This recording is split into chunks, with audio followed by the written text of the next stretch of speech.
Can't stop the rain.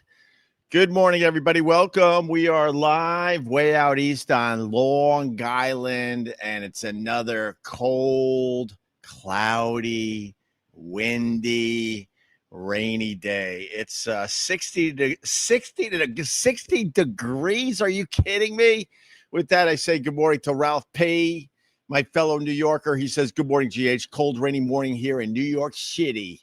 Oh man, I don't miss New York City. I am out here for the summer. We're just hoping that this will turn around. We got Nick. Hey Nick, one of mine. Tommy Festa, one of mine. Scott Watson, one of mine. What's up, Mr. Watson? How are you? Jamie Lynn. Good morning, Open Squad. Another one of mine. What's up, Jason? How are you, buddy? Mario Lopez. Good morning, Ope. Good morning, Mario. Vincent Scaramuzzo. Yet another shitty day. I'm gonna lose it. Yeah, but what exactly are you taking a vacation from?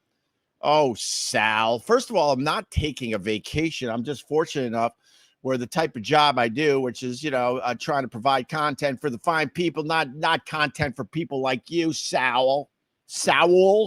I got a whole bunch of people that appreciate the content that I put out there on my two podcasts, Opie Radio, and my other podcast, Opie Funny AF, but I get to do it from my house. Kids are off from school, so we're fortunate enough to move the whole operation out here on Long Island. I hope that answered your question for your stupid $2. With that, I say hi to Ronald. Is his audio good? Yeah. Tucker Carlson is probably talking to more people now since he left Fox. That guy Opie used to have a huge platform. Sure, yeah. I mean, there was a time that I was absolutely talking to more people on the Opie and Anthony show than any cable news network. That's absolutely the truth. Yeah. And that has only gotten bigger with podcasting. I mean, the numbers, like what Joe Rogan does, you put the audience of all three cable networks, CNN, MSNBC, and Fox together, and Rogan's still kicking their ass. He's huge. He's huge. Yeah. And he started out. Didn't he start out with you? Like, you made him, right? You should get like royalties or something. You should get residuals.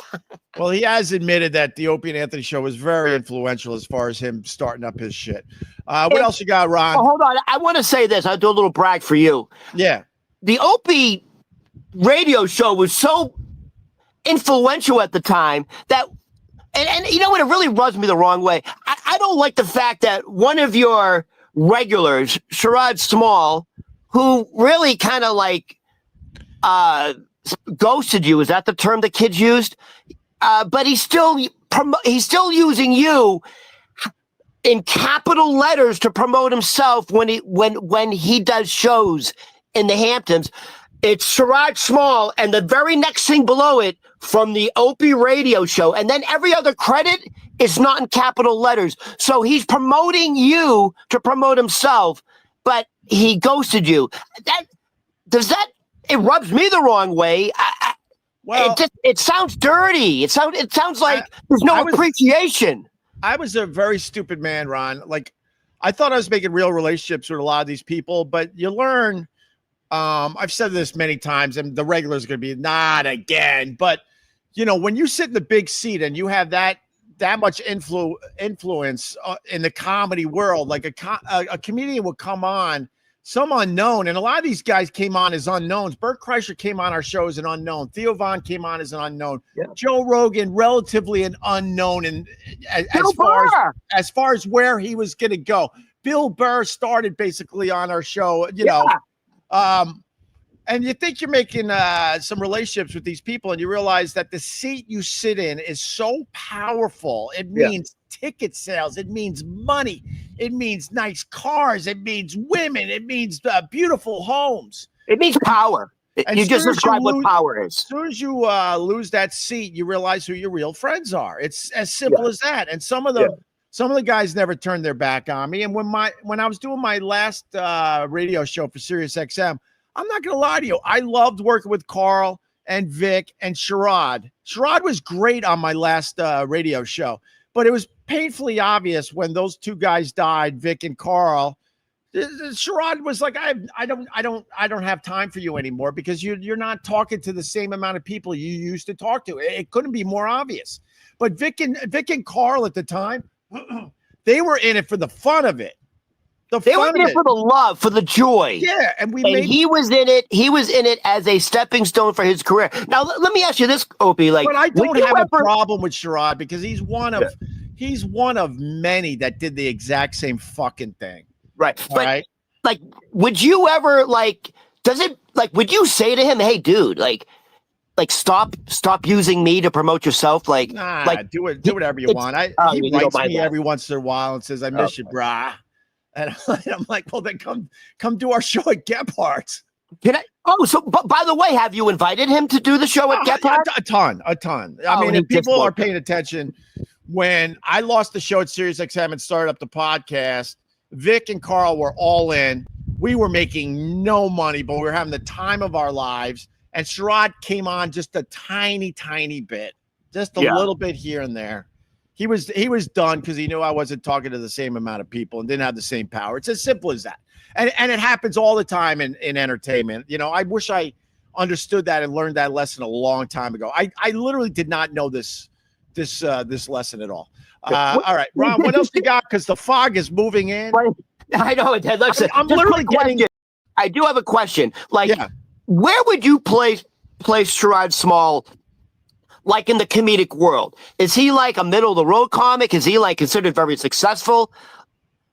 Like, I don't see him. Like, you know what I mean?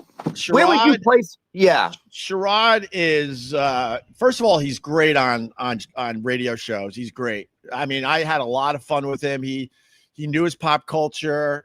He would give up the laughs. Some of these comedians, they came in and they didn't want to laugh because they're like, if I'm not the funniest in this room, I have nothing else. I used to hate that about comedians.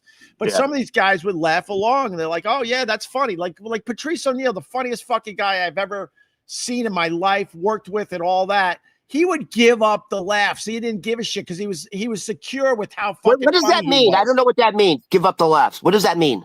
When you're saying something funny, there were people in that studio that refused to fucking laugh. Oh, I see. He's and it didn't just happen to me. So relax, you stupid hater, because I know how you spin everything. It happened to all of us. Because there are guys that came in, and if they weren't the funniest in the room, then they were useless. That's how they felt. Give me a name. Give me a name.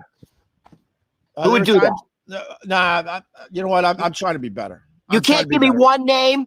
Can I guess it? I will, but not today. Sherrod, but to your point, Sherrod does really, really good radio, gives up the laugh. His comedy is really, really good, but I think he's more of he's not a structured comedian. Sometimes I feel like he goes up there and just completely wings it. He's one of those guys that we used to call back of the bus funny, where like they had no material, they could just be funny. I feel like Sherrod's more that than he's naturally funny. Yeah. I feel like he's more that than structured, and I think that has probably held him back in his career. Because every time I saw Sherrod, he fucking killed. He was hilarious. Right. Hilarious. Yeah. So what else you got? So, one more thing, Ron, and we got to go. All right. So it's Patrice O'Neal, actually. And it's 3 bits from Patrice O'Neal, and it's up there right now on my other podcast, Opie Funny AF. You got Patrice as a pimp, taking on the whole room as they make fun of how he was dressed. You got Patrice talking about sci-fi movie titles, and you got Patrice talking about Wesley Snipes going to jail. 3 classic Opie and Anthony bits from the great and horribly missed Patrice O'Neal. So subscribe to Opie Funny AF wherever you get your podcast. Bye. I'm out of here. Later.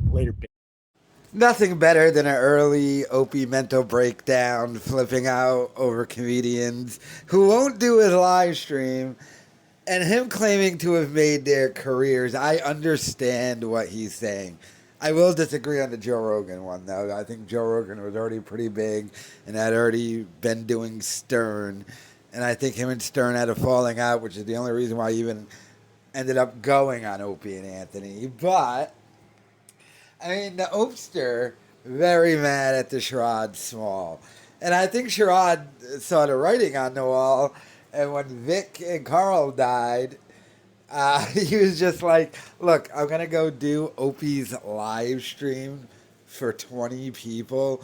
Like, I'm sure he likes you, Opie.